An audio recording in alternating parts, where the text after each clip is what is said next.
Assalamualaikum warahmatullahi wabarakatuh. Jumpa lagi bersama saya, Dian Indah Wahyuni Nuril Yusuf dari UPTD SNPN 1 Tanah Merah, Bangkalan. Saya CGP Angkatan 7.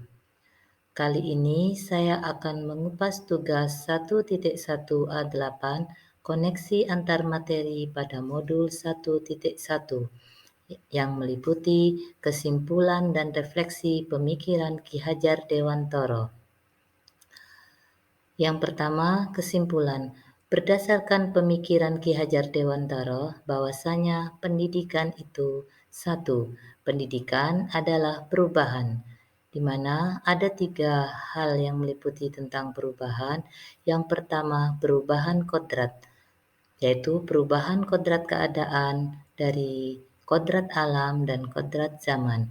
Yang kedua, berprinsip pada trikon. Yang pertama, kontinuitas yang memahami nilai esensi masyarakat. Yang kedua, konvergensi yang memanusiakan manusia. Dan konsentris yang menghargai keragaman yang ada.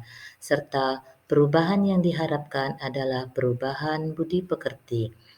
Yang kedua, pendidikan itu adalah menuntun kodrat anak, di mana pendidik hanya menuntun tumbuh atau hidupnya kekuatan kodrat yang ada pada anak agar memperbaiki lakunya, bukan dasarnya hidup dan tumbuhnya kekuatan kodrat anak. Yang ketiga, pendidikan itu tidak boleh statis, di mana ada 3 olah yang harus kita lakukan. Yang pertama, olah cipta untuk menajamkan pikiran. Yang kedua, olah rasa untuk menghaluskan perasaan. Dan yang ketiga, olahraga untuk menyehatkan jasmani. Yang keempat, pendidikan memerdekakan kodrat anak, di mana ciri merdeka adalah anak yang secara lahir bebas dan secara batin mandiri.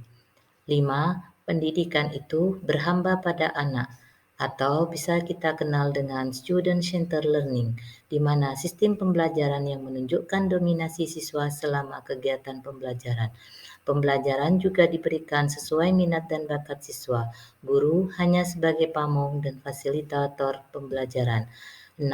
Pendidikan itu memandang anak dengan rasa hormat. Yang kedua, refleksi. Pada refleksi ini ada 3 pertanyaan yang memantik. Yang pertama, sebelum mempelajari modul 1.1, pembelajaran yang saya lakukan, yang pertama, saya biasa ngajar saja, yang penting materi tuntas tepat waktu. Yang kedua, saya lebih sering melihat nilai siswa dari segi aspek kognitif saja. Yang ketiga, saya sering lanjut pada materi berikutnya meski ada siswa yang masih kurang paham. Yang keempat, saya sering langsung latihan soal tanpa peduli pemahaman konsep siswa.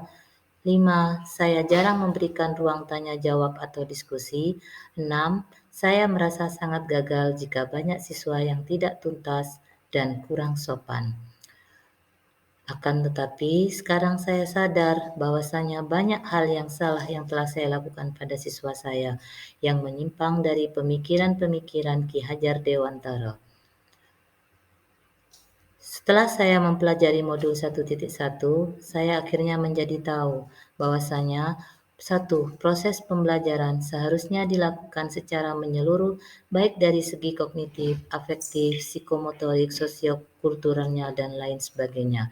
Yang kedua, nilai. Seharusnya siswa dinilai dari semua aspek, baik afektif, kognitif, maupun psikomotorik.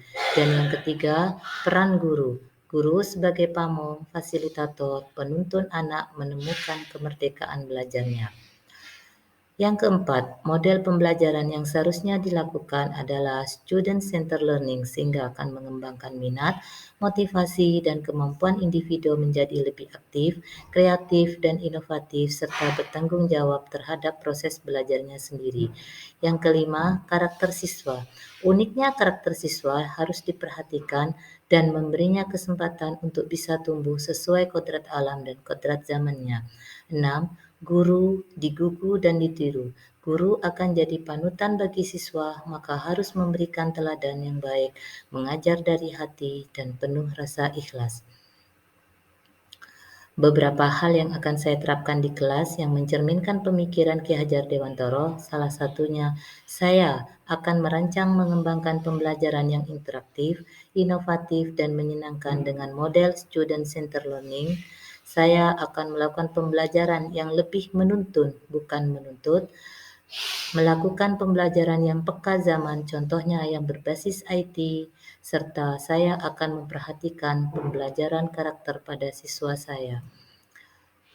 Terima kasih, tidak ada manusia yang sempurna. Semoga bermanfaat. Saya akhiri. Assalamualaikum warahmatullahi wabarakatuh.